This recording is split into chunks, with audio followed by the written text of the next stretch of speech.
What up, bros? Welcome back to Throwing Hands. It's been a minute. We just haven't found the time to come together again. But the time is now, Toby. Um, what's your thoughts on this card? You and I were literally talking 20 seconds ago. This card sucks, I think. Yeah, it's not the greatest pay-per-view. It's a pretty weak pay-per-view, probably one of the weakest of the whole year. I mean, I get that they're throwing a lot of these city kickboxing guys on here because of the whole New Zealand, Australia connection. Although Izzy, I don't think is actually too popular in Australia, considering he beat Rob Whittaker twice, knocked him out the first time. And I mean, Rob Whittaker's like a huge Australia guy. So yeah, I mean, there are some low key bangers, I would say, like Chepe Mariscal and Jack Jenkins is going to be a really fun fight. Yeah, Um, I think like Tyson Pedro is probably going to have a banger. I mean, there's some good fights on here, but yeah, it's not not a super strong pay-per-view card. yeah. I agree completely. Um, all right, I'll share my screen real quick. I mean, they've got this, random guy fighting, not random. Don't let me not disrespect Felipe Dos Santos, but he's a shoot the box guy. He's never fought in the UFC, and they've got him fighting Manel Kape, who was supposed to fight Kai Kara France, and that was a title eliminator. So they've got this guy. If he wins, he's like basically one fight away from title contention, and he's never fought in the UFC, which is kind of Yeah, interesting. it's interesting how the city kickboxing guys were getting on Drakus for not fighting with an injury. But Kai France can't fight. I understand it's Yeah, a concussion, but like, keep the message consistent, you yeah. people at City Kickboxing. No, I agree. I think both ways. Just, if they're hurt, they're hurt. I mean, if you got a concussion, if you got a hurt hand, whatever it is, I Yeah, mean, don't rush yourself into a fight. don't. Ugh, Mike Diamond, one of the most overrated prospects ever, ever. They're bringing in a guy who's making his debut. I don't even know who this guy is, but I'm banking on the debut guy. Yeah, it's kind of interesting. I looked up a little bit about Radke. He trains with out of MMA Masters, so he's definitely got a pretty decent wrestling base, I would imagine, training with guys like Colby Covington and whatnot. But I mean, from watching him, he doesn't seem like the most skilled guy. I do think this is kind of a setup matchup for Blood Diamond, even Yeah, though if you look at the odds, Blood Diamond's still like a huge underdog. I think he's like a plus 250, plus 260 underdog on some pages. So I don't know. It's going to be a tough matchup. I think I'm leaning towards Blood Diamond. Radke gets hurt in a lot of his fights, like pretty badly. So I think he should be able to take him out on the feet. But if it goes, 2 rounds, 3 rounds, I'm definitely going to favor Radke in this one. yeah. They don't even have his name as Blood Diamond anymore. He just I got know. downgraded to Mike. Even though his last name is Mafefa, which is kind of that's like that's the only way you can pronounce it because it's spelled like with two T's right there. So it's very hard to pronounce, but Yeah, I get why he goes by Diamond. yeah, I get it too. Nasrat Hackprass versus Landon Quinones. Um, I think Landon's Nasrat was scheduled to fight another guy. I can't remember who it was, but they're bringing this guy from the contender series, I believe. I got Nasrat. I think I mean, in the stacked lightweight division, Nasrat's still a pretty good fighter. So I'm gonna take a hack press in this one. Yeah, I am too for sure. I think Nazareth, he's had a tough run in the UFC. He had some ups and some downs, but if you look at his losses, they're guys like Bobby Green, they're guys like Drew Dober. I mean, these are guys who are perennially right outside the top 15 in the lightweight division, which is a very, very good division. I think Nazareth has a lot of really solid skills. He's got great boxing, good footwork. He's very fast, very Yes. athletic for his size. He's big. And he's got wrestling. I mean, in his last fight with McDessie, I was watching that one back when McDessie was pressuring him at the end of the third round because McDessie knew he needed a finish. Nazareth was shooting some beautiful blast doubles. So I think that, yeah, I mean, Lennon Quinones, he's a decent prospect. I'm pretty sure he lost on the Ultimate Fighter though. I think he got or Yeah, he did whatever. lose on the Ultimate Fighter. Yeah, I think he got beat by I'll look it up. it was like a triangle. I think it was oh man. He wasn't super talented. Jason Knight, maybe is his name, but That you might be right. I'm looking that up right now. but yeah, I think yeah, this definitely seems like a fight that's kind of last minute. I do think Nazareth was supposed to fight somebody else because this isn't really a matchup that makes sense for him too much, considering where he's at in the division. But I do think Nazareth gets it done. I'm not sure if we'll get a finish because he was a finisher before he came to the UFC, but he's had a lot of decisions. So I'm not sure what's going to happen. But this could be a good fight for him to get a finish. That's what he should do most likely. I mean, he's like a minus 500 favorite, so he Yeah. should probably finish this one. So Landon Quinones lost in the first round of tough to Knight. Yeah, So interesting replacement choice, I thought. it's a bit weird. I Kind don't of a know. random matchup. Yeah, It's bizarre. Just yeah, just bizarre. I don't get it. But anyway, um, I got Nasrat by the way. yeah. Um, Jamie Malarkey versus John Makdessi. I like Jamie Malarkey a lot. He's one of my favorite fighters. I think Volkanovski sent him to another dimension when they fought, umpteen years ago. But also, he robbed Michael Johnson. That's all I'm gonna say. It was robbery, absolute robbery. It really wasn't, guys. For those who say it is, it wasn't. But this has certified banger all over it, man. Like you said, there's some low key bangers on this. This is one of them. I hope not to miss this fight. Yeah, I actually really like both these guys. I think they both had very fun runs in their UFC career. Both of them have fought pretty high level competition in the lightweight division. McDessie, he's always been a guy to step up, go in there, go to war. I remember his fight with Cowboy a long time ago. I mean, that one, people say like he quit him, but he got his jaw broken by a head kick from Cowboy Cerrone, so you can't really fault him for that. And he was unranked, and Cowboy was like number 3 at that time when he came in. But just that gives you an idea. I mean, this guy's been doing this for at least a decade. Like I love John McDessie. He's been training with Fight Ready. I actually watched an interview. I think the guy's name is like John Lynch, I believe, but he was interviewing him recently. McDessie was talking about going out to Arizona, training with Cejudo, training with some other young prospects at Fight Ready. So I think, he's a pretty big underdog in this fight, but I think it's going to be a lot closer than some people might anticipate. I mean, Jamie Malarkey, he got starched in his last fight by a UFC debut, and now Naimov is a good fighter, but he still got knocked out cold. And people will say like, "Oh, McDessie got dropped in his last fight too." Yeah, he got dropped by Nazareth, and it was kind of like he was off balance, and it was a flash Yeah, knockdown. And he seemed perfectly fine like seconds after. So I don't know. I mean, yeah, McDessie's 38, but I think he's still got it.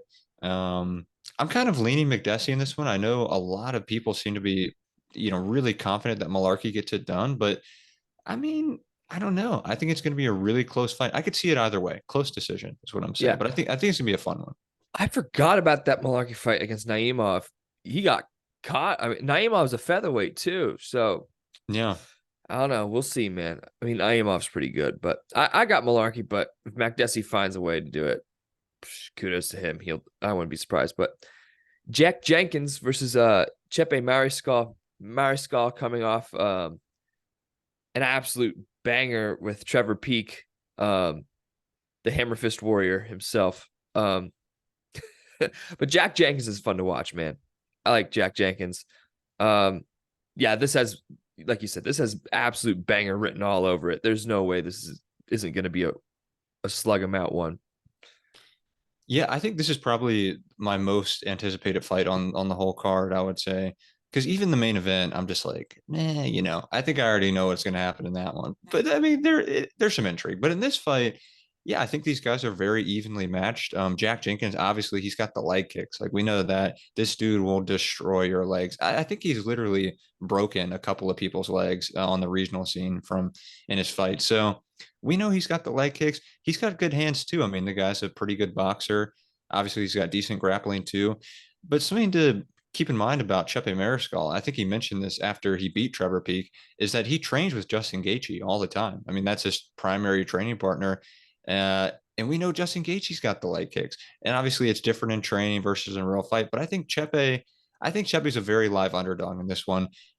Everybody was saying that, oh man, Trevor Peak is such a dog. No way he can hang with him.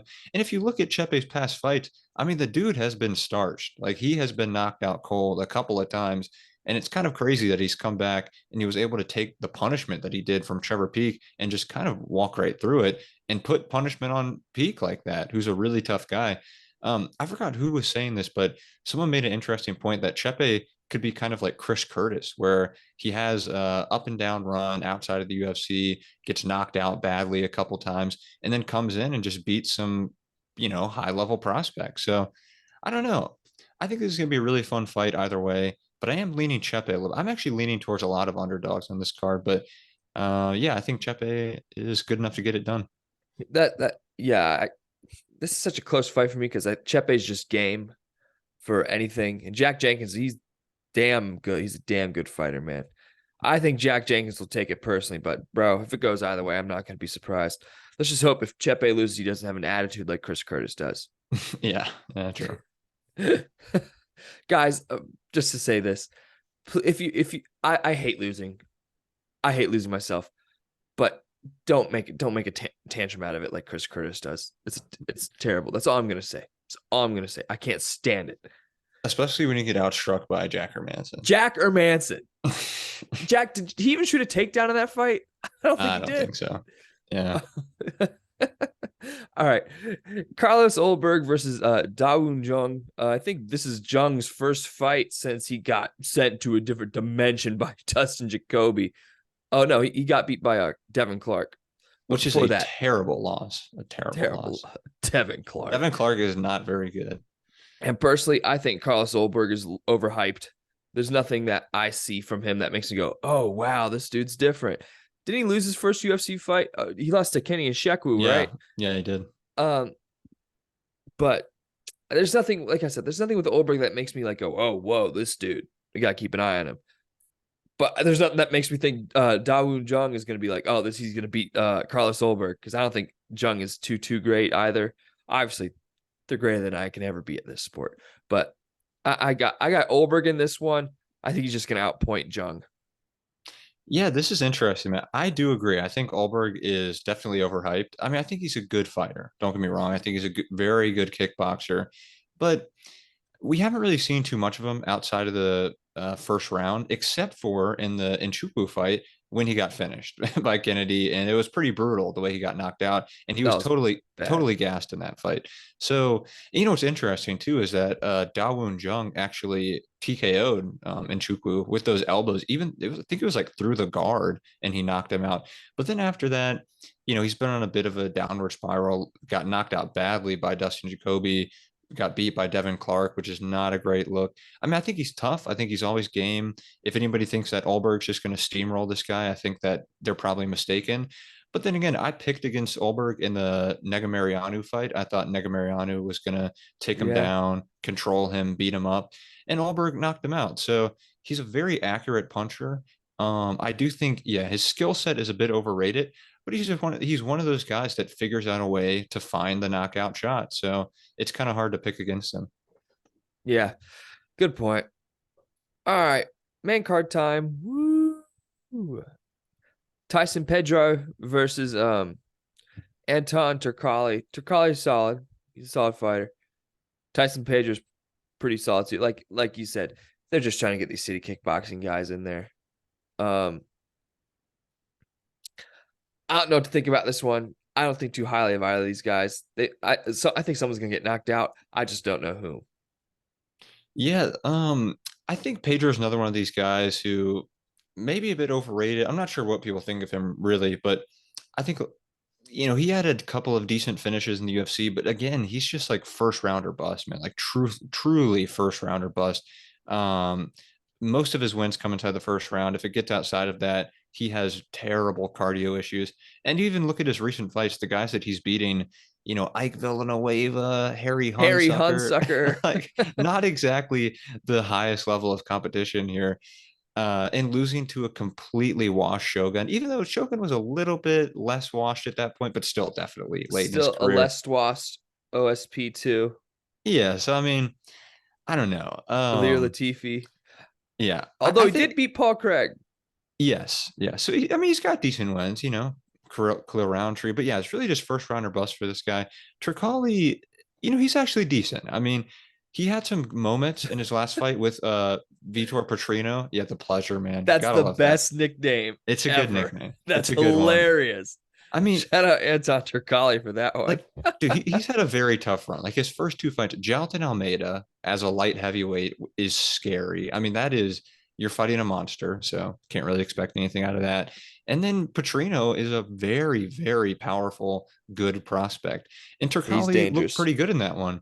He got dropped, but I think he hit Petrino with a nice up kick and rocked him pretty bad. So I mean, Turcali's legit, man. I think that I'm leaning towards Turcali in this one, but Pedro is always live to get it done early, so who knows?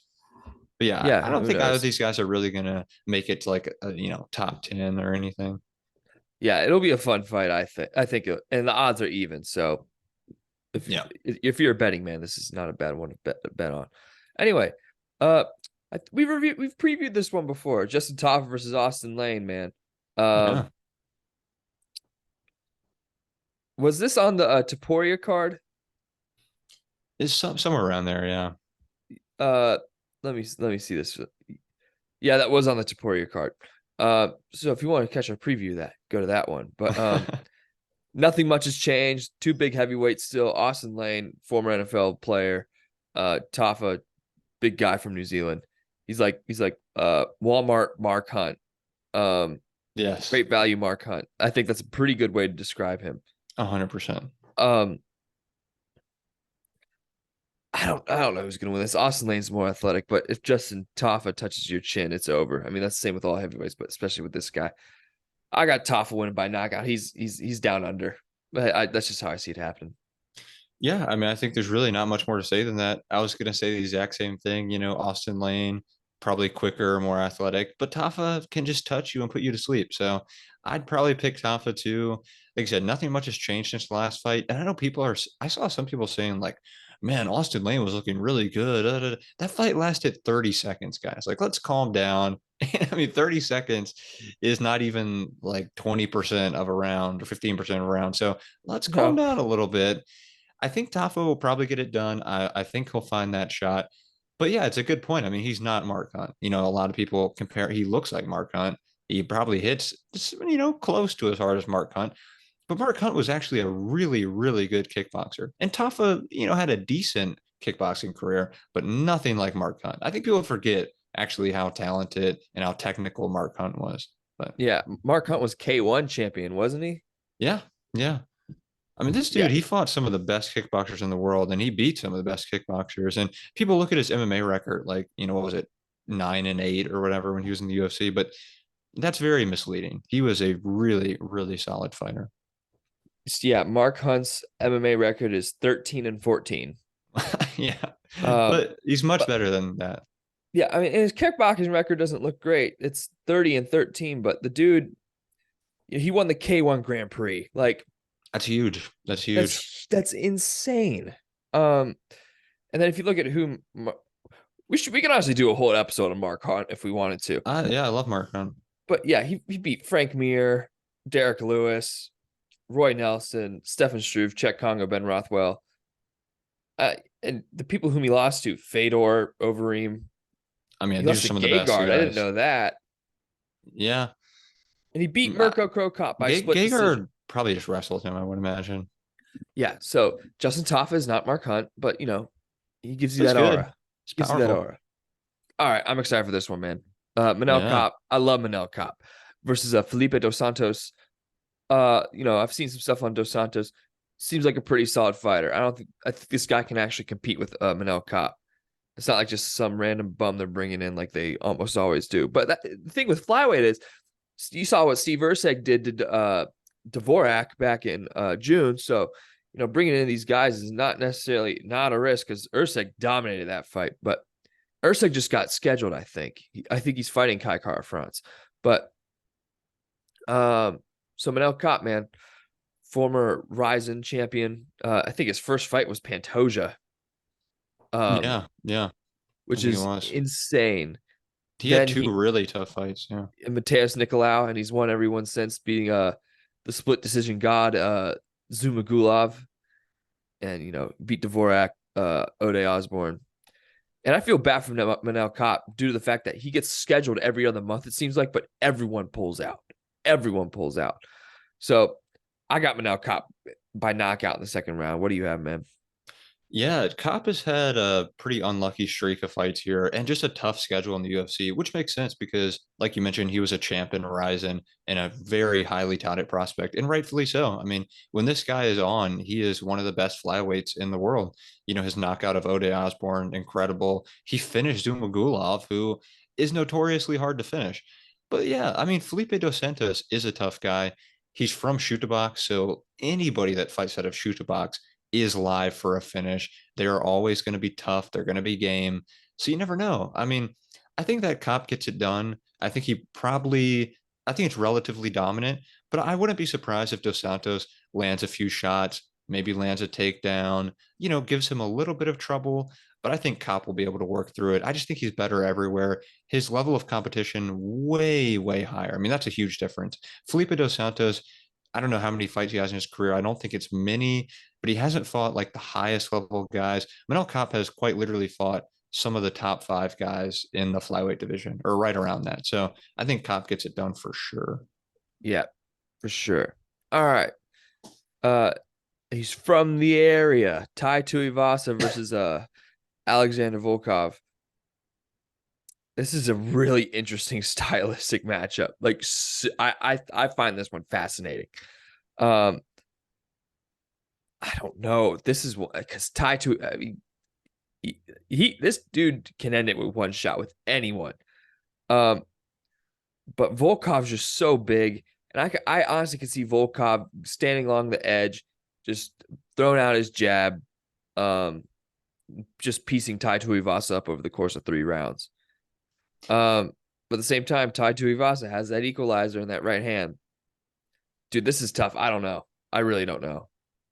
Yeah, this is a tough one to choose. I mean, I'm leaning Volkov because, like you said, I think we saw how much of a problem Tuivasa had with Gane, a guy who's a very rangy striker. And don't get me wrong, I mean Volkov is not Cyril Gane. His striking is not up to that level, but he has similar techniques. He's got that front kick to the body, the push kick to keep Tuivasa away. He's just a very long, tall guy. I think he'll be able to employ similar techniques that Gane did, probably not to the same level. And I don't think he's as defensively sound. He's not as evasive as Gane is. So there is that. Tuivasa is super powerful, very athletic, actually. I mean, he's got like a flying knee knockout, good elbows. He's a very athletic guy. So I wouldn't be surprised if Tuivasa just knocks him out cold, lands one or two good shots, puts him away. But I think Volkov, he's got relatively good defense for heavyweight at least.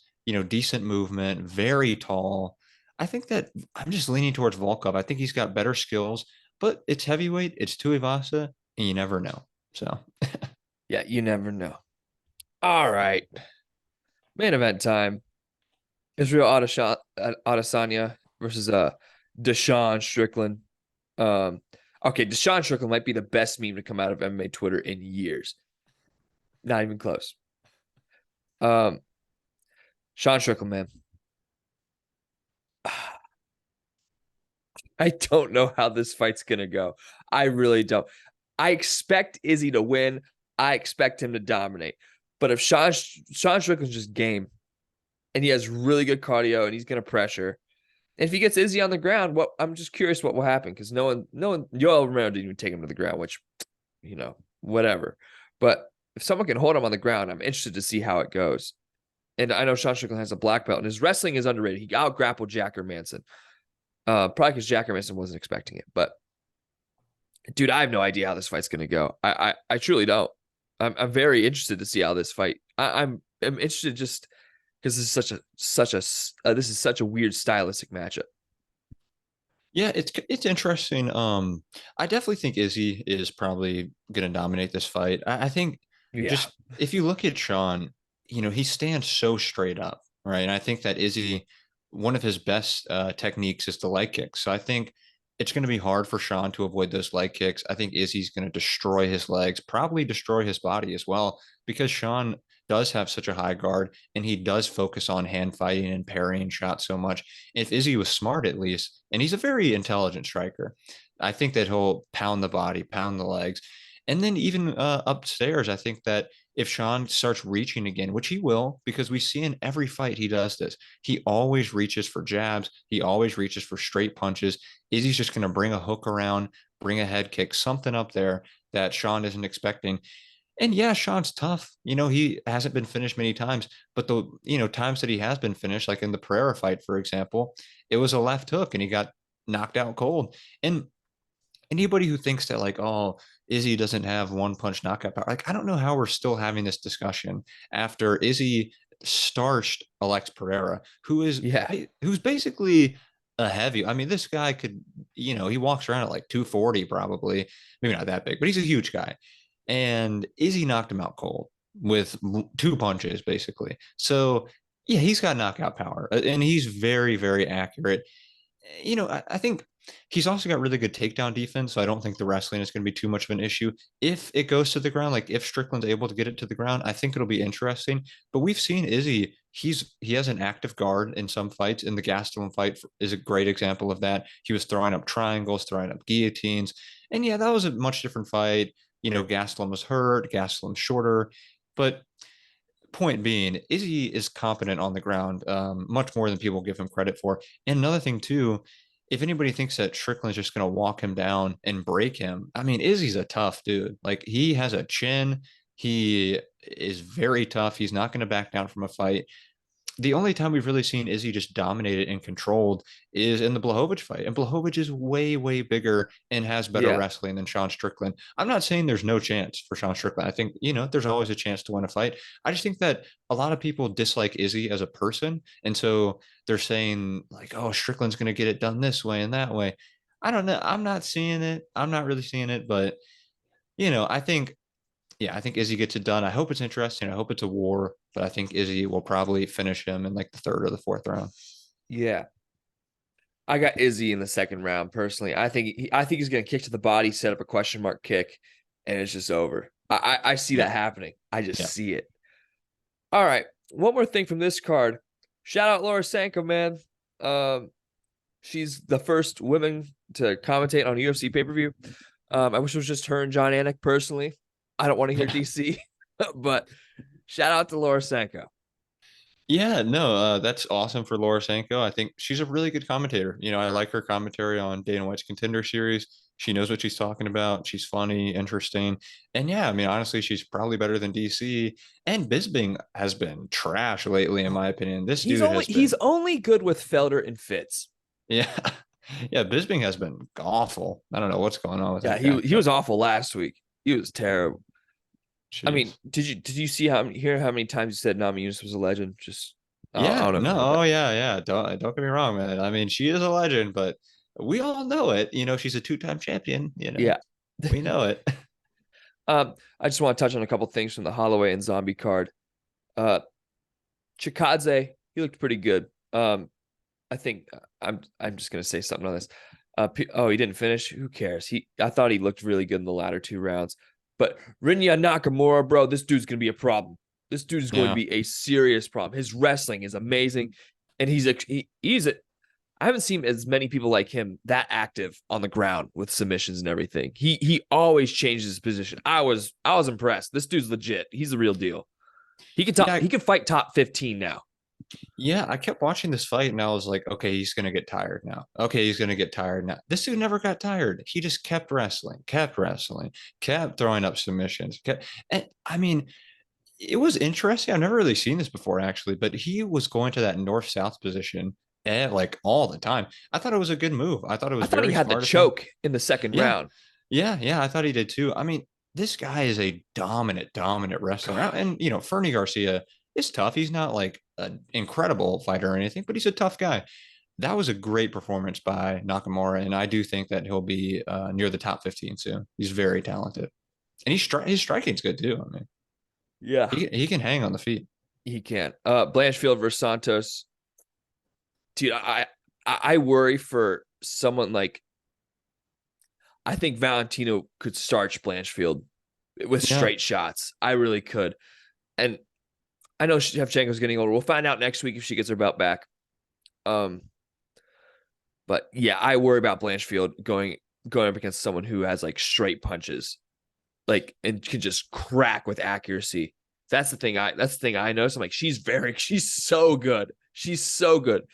But like if someone just sits on a punch, that's what I'm worried about for her. Yeah, no, I agree 100%. I mean, Blanchfield is a dog, man. That's one thing we learned from I this love fight. her. She is a dog. She's gonna keep fighting. She's not gonna get tired. She's gonna keep shooting shots, even if the takedowns aren't working, which they weren't. I mean, I don't know what the stats are, but Tyler Santos defended like the vast majority of takedowns of that fight. But she just got tired and Blanchfield just had more in her.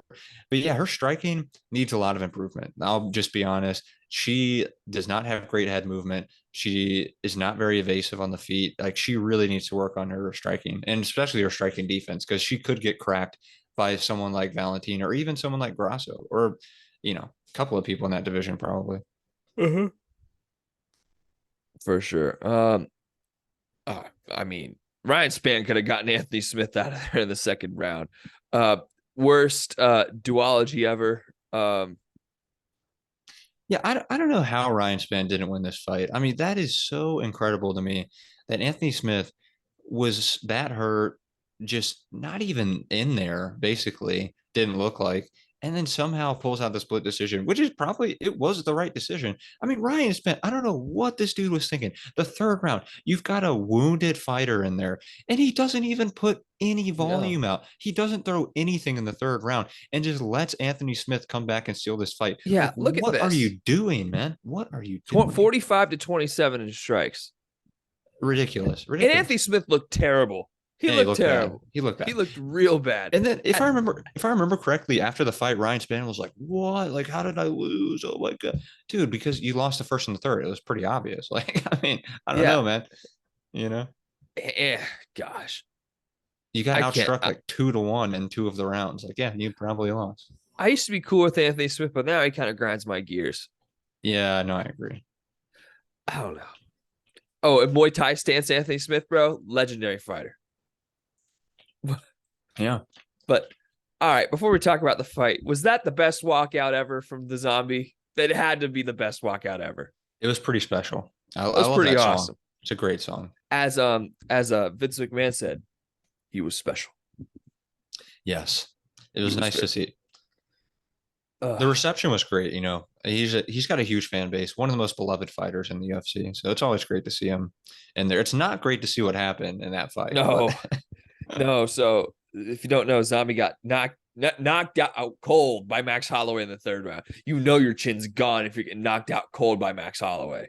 yes, Now Max Holloway did sit down on that right hand. I'm not going to take anything away from Max. He sat down on that thing, but dude, he shouldn't have. Like you and I said, he shouldn't have been in there. no, Like, yeah. I mean, Max was actually sitting down in a lot of punches in that fight.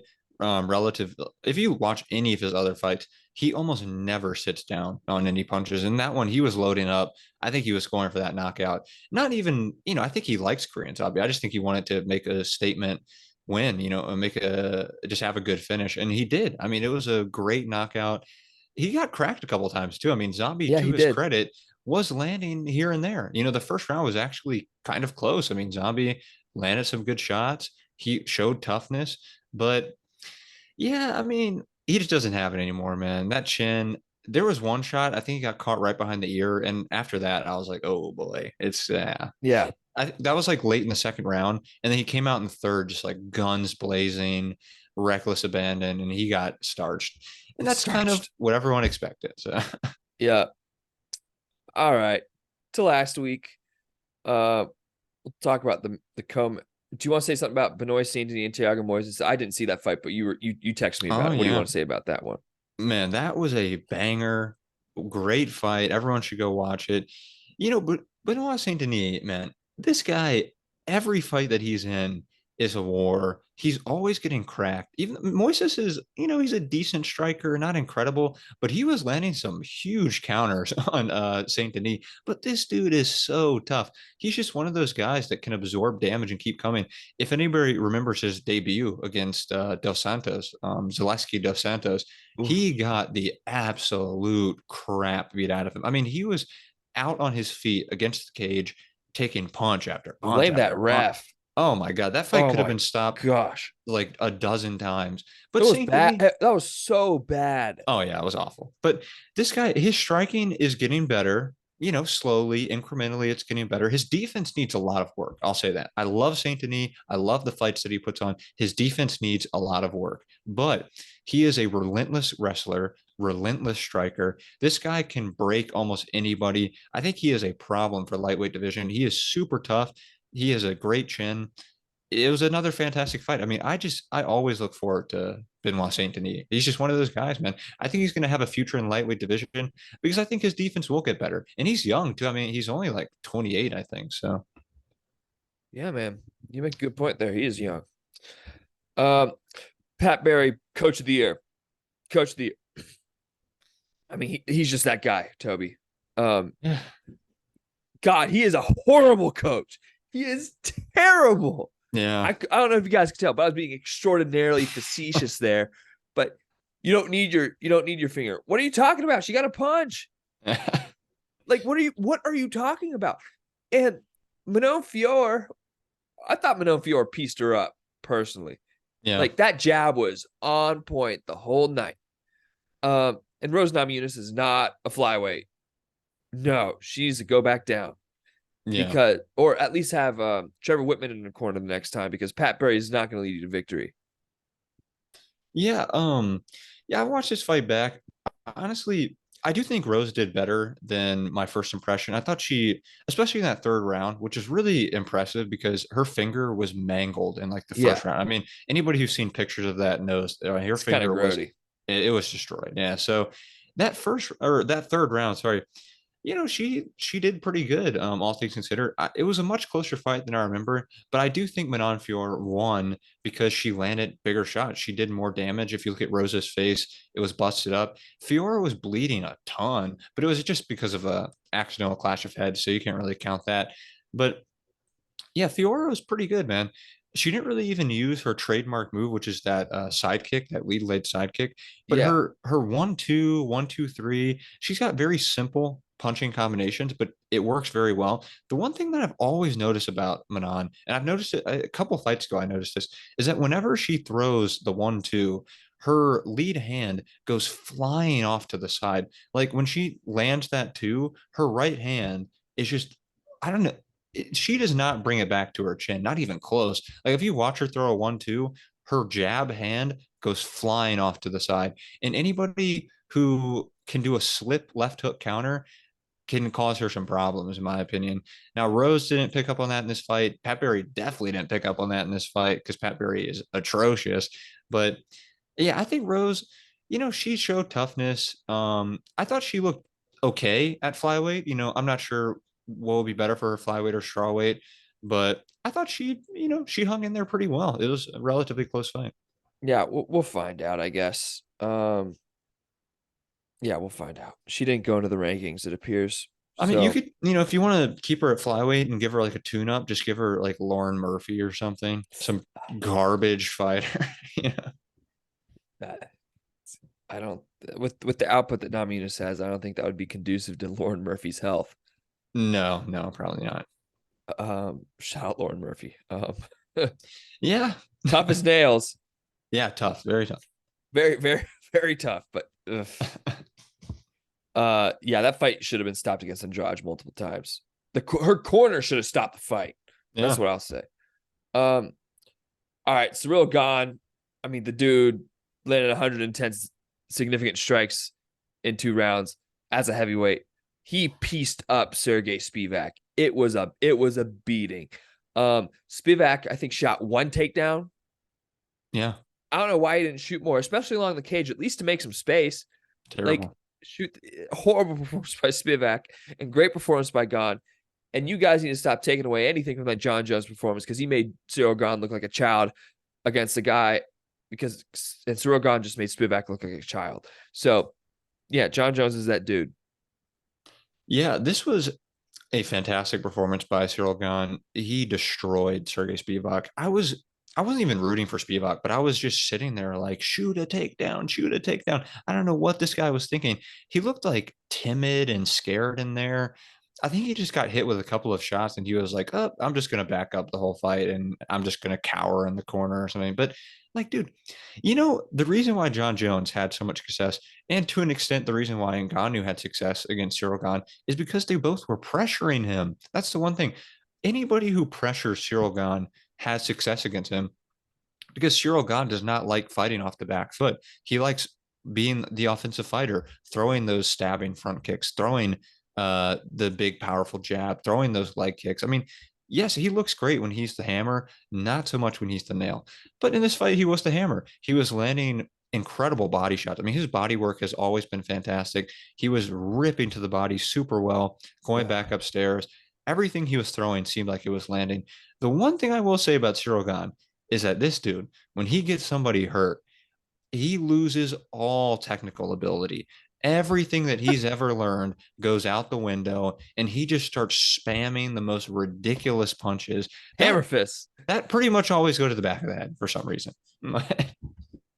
Like you pointed that out. I mean, this guy is always just targeting the back of the head pretty much. Yeah, I texted you that. Like, this guy throws all technique out the window and he always seems to find the back of the head. Yeah, it's crazy. I don't know what he's such a technical fighter. And then when he has a guy hurt, completely gone. Yeah, Cyril Gane looked fantastic. Yeah, he and Aspinall have to fight now. Although I did see, I feel like I heard it mention that he didn't want to fight Aspinall or something. It's like, well, I'm not really He's sure got to who fight else. either Aspinall or Pavlovich. Those are his Yeah, only two options. exactly. Like who else are you gonna fight, man? Those are I the think only two Gane. guys. I think Gane pieces up Pavlovich. Pavlovich has no head movement. Um, Yeah, Pavlovich is such an interesting fighter because he really is not that skilled, but he is so powerful and so he's fast too. so fast, very offensively talented. Other than that, I mean, yeah, I think Pavlovich is very overrated. I just think he might run through some people just because he's that quick and that powerful. Yeah, and if you look at whom he went up against, I mean, it was beautiful. Curtis Blades, um, you know, why didn't Curtis Blades shoot a takedown?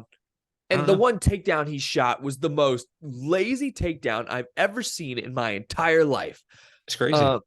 Then he fought Tai Tuivasa, Destroyed to it. I mean, destroyed him. mauled his face. He fought Derek Lewis too, right? Yeah, yeah. Stopped a little early, but I'm not gonna knock the stoppage there. Murgliata, I mean, I'd rather be stopped early. He was hurt. He was hurt pretty bad. And then he demolished Abdurahimov. Yeah. So He's a monster, man. he's scary. But like, well, people, John Jones is afraid of him. I'm like, no, he's not. John Jones beats everybody in the whole UFC. I don't want to hear anything otherwise. Anybody who says anything differently does not like fight. Look, I mean, we can love John Jones, we can hate John Jones. This dude beats everybody. I'm telling you, he beats everybody. I don't care if he's 55. No, I'm just kidding. But at this current age and in his state, yes, I think he'd take. It doesn't matter who it is. Like, what's Pavlovich gonna do if John Jones gets a hold of him? Nothing. Nothing. And I understand it's different than the Overeem fight 6 years ago. However, John Jones is on a completely different level. Overeem is on the ground. Now, Overeem, great defensive grappler. Phenomenal defensive grappler at that. But yeah, he's not doing anything to John Jones. I think what people tend to forget about John Jones is this guy has he ever been dropped in his whole UFC career? He's never been dropped. And this guy has fought Lyoto Machida, Rampage Jackson, Rashad Evans. Shogun. I mean, Shogun. This guy has Glover Teixeira. He's fought some of the biggest power punchers in all of MMA, and he's never even been dropped. Not once. He's barely ever even been cracked. The only couple times he got cracked were in the Gustafsson fight. He got hit a few times. In the Reyes fight, he got hit a few times. Machida cracked him too. Machida cracked him a couple of times. Outside of that, I mean, this dude has almost never even been in trouble. Really, the only time I can remember John Jones being in serious trouble was against Vitor in that armbar, and he just powered his way out of it. So, John Jones, was TRT tour. Exactly. So, John Jones is so defensively sound, one of the best defensive fighters in the history of MMA, if not the best. I just don't think Pavlovich presents any problems to him. I think John Jones, and he has such good game plans for every fight. Whatever Pavlovich is bringing to the table, John Jones is ready for it, and he's going to be able to avoid it. Simple as that. Same with Aspinall, man. I think Yeah, Jones destroyed because Aspinall keeps his Aspinall's chin great. out. Yeah. Oh yeah. Aspinall's he will rule He this will be heavyweight division champion. one day. He will be champion one day, not when John Jones is here.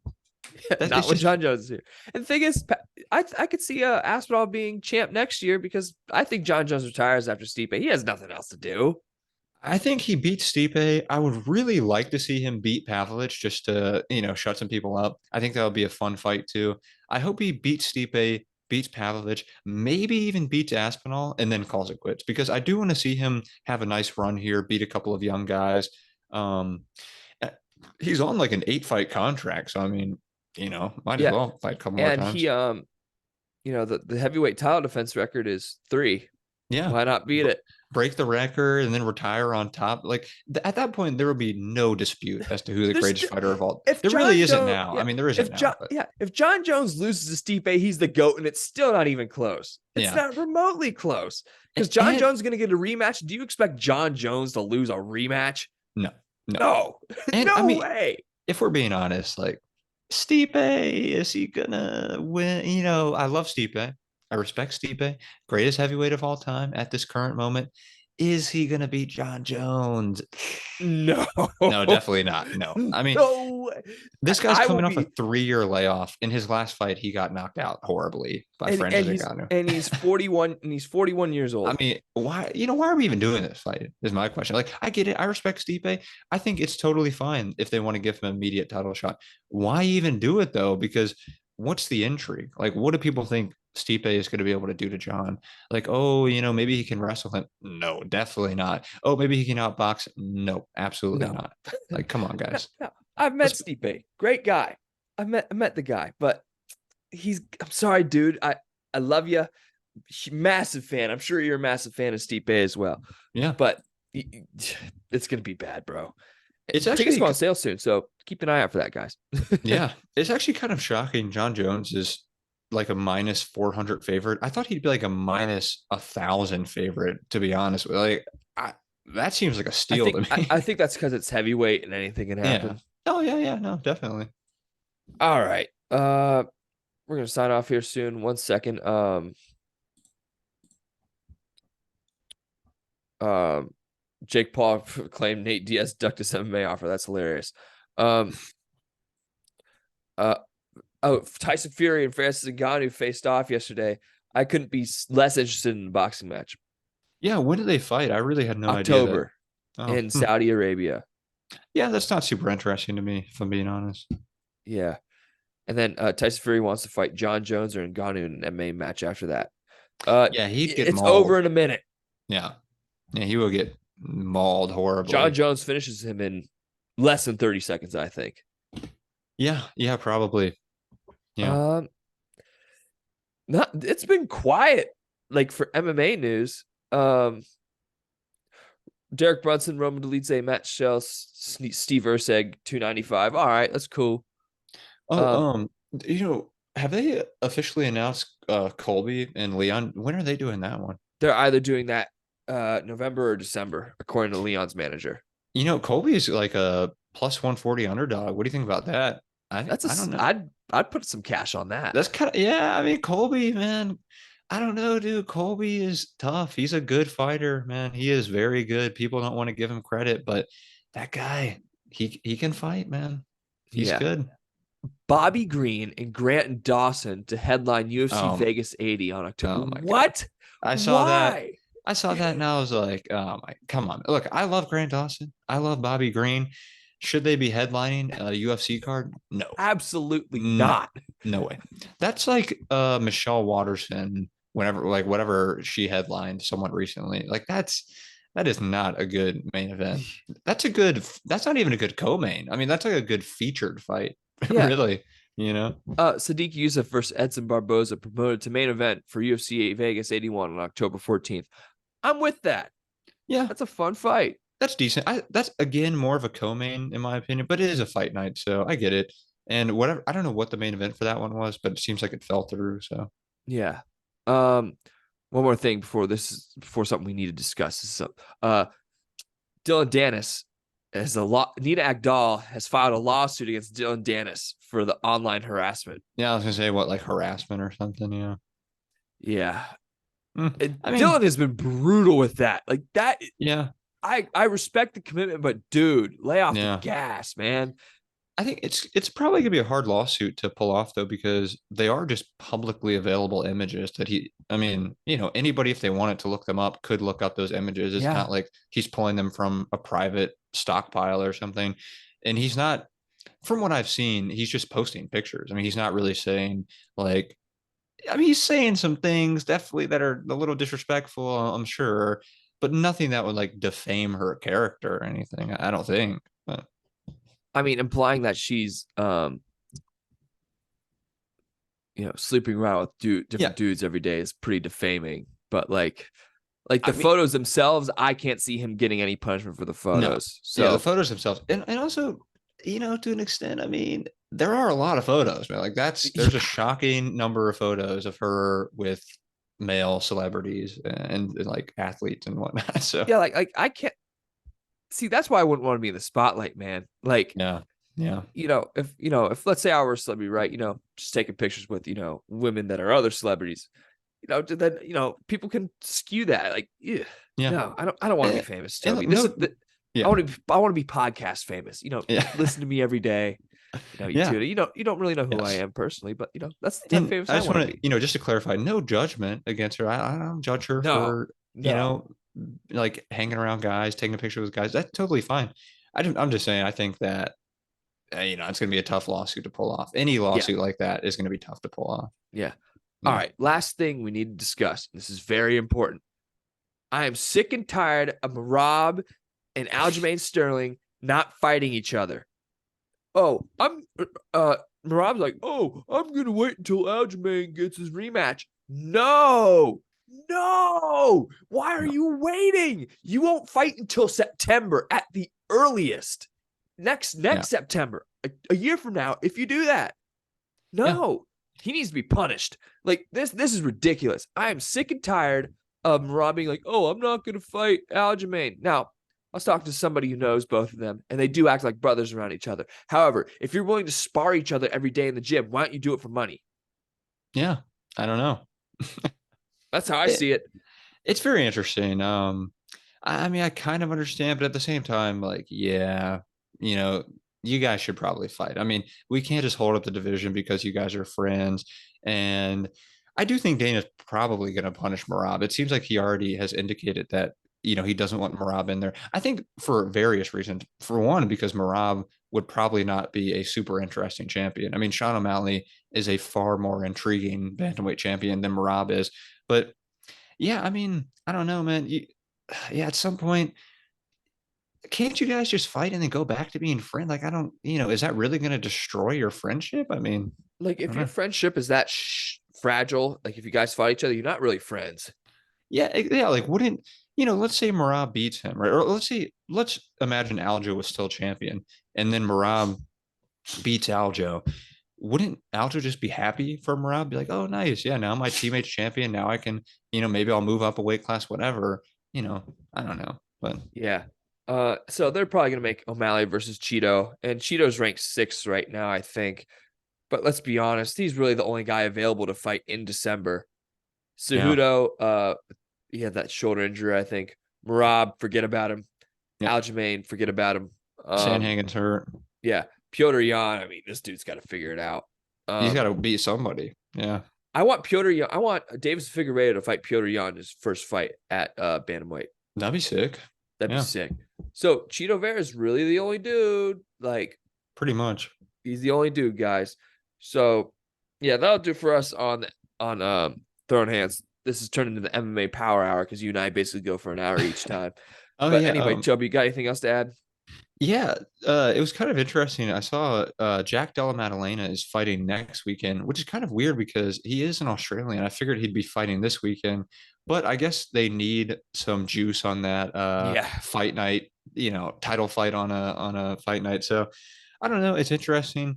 JDM versus Kevin Holland. It's also a Roman Kopylov fight week. So, we're about Roman to get next Kopylov week. fight Yeah, week. we're about to get hyped for my boy Roman Kopylov. And then the only other thing, I was looking through that card, Natan Levy is fighting this guy, Alex Reyes, right? I look at his record, and he hasn't fought in the UFC since like 2016. I was like, oh, let me go to SureDog, because I'm sure that he's probably fought. This guy has not fought MMA since 2016, I think. Really? I mean, yeah, or 2017, something like that. I was like, what?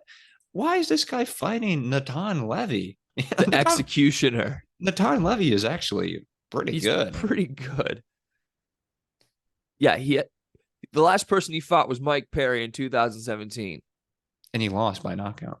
Like, why is this guy coming back after 6 years to fight? That's so bizarre. Like, what do they do? That's such a weird matchup. I don't understand. Not even one fight outside the UFC in that time span. Yeah. I'm That's very surprised weird. Tracy Cortez isn't on the main card. Yeah, I know. Fun fighter. But Uh I mean, we can talk about that if yeah. you would like. Roman Kopylov needs to be on the main card, damn it. Yes, sir. That's a fun matchup though. Josh Fremd, also great guy. Josh Fremd, we like Josh Fremd around here. We But like Josh Friend. so respect to both guys. But I'm a big Kopylov guy. Yeah. So we're gonna head out of here. We'll see us for the review of this card. We'll see you guys later. Peace.